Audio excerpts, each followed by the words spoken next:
Mga peeps. I'm not sure, but I just want to capture this moment. Kasi, hindi ko alam, hindi ko sure. Pero, na-curious ako sa sa result ng HCG ko. And it's 660.10. So, na-curious lang po ako. And then, I found out positive.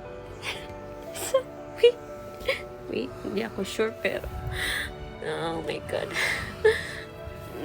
kinakabahan ako. It's 6:58 p.m. March 24. I'm not sure if I'm pregnant, pero oh my god, ngayon nag-overreact na ako. Shit. Yung asawa ko kasi natutulog, but I'm not sure. Oh my god, Lord. Kasi may mga signs kasi, and hindi pa namin alam kung oh my god. Basta gusto ko lang i-capture this moment. Tingnan nyo ha, wait. Ayan, 600 po siya yung nakalagay. Tapos, nakalagay dito, reference ranges is 0 to 5. Maybe this is negative pregnant if below 5. Pero yun nga, nag-600 na siya. So, yun, baka daw, sabi ni Doc, is early pregnancy result daw, parang ganun.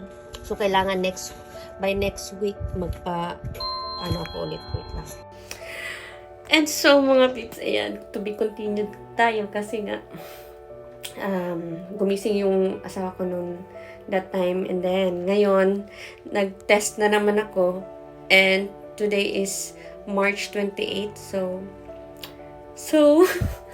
tingnan nyo, oh my god,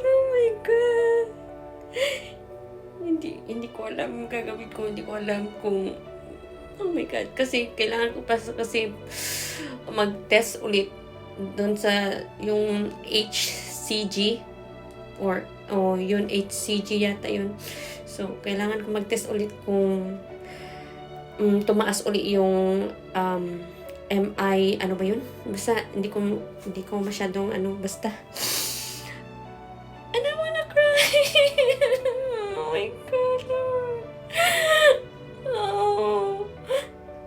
Oh my god, kasi hindi na ako nag-spotting ngayon eh. The last time nga nag-PT ako is may spotting ako, kaya wala lang, trip ko lang yun na subukan kahit alam ko na magiging positive talaga yun kasi nga may dugo. Kasi gusto ko nga, di ba, nga magkaroon man lang at least positive. Makaranas man lang. So, oh my God. Wait. Tears of joy po to kasi matagal na namin gusto magkaanak ng asawa ko. Actually, kinasal kami nung 2017. And this year is 2024. So, ayun. So, my gosh. May mga signs na rin kasi akong nakikita eh. So, yun. Update ko na lang kayo. Guys, ayun. So, dito ako sa hospital. And then, oh my God. 3:15. April 2. Gusto ko umiyak. Andito ako sa medical center. So,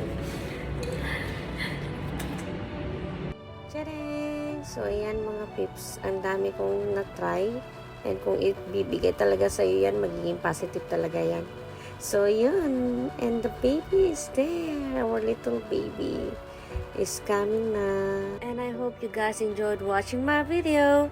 Update na lang po tayo. Stay tuned. Watch lang!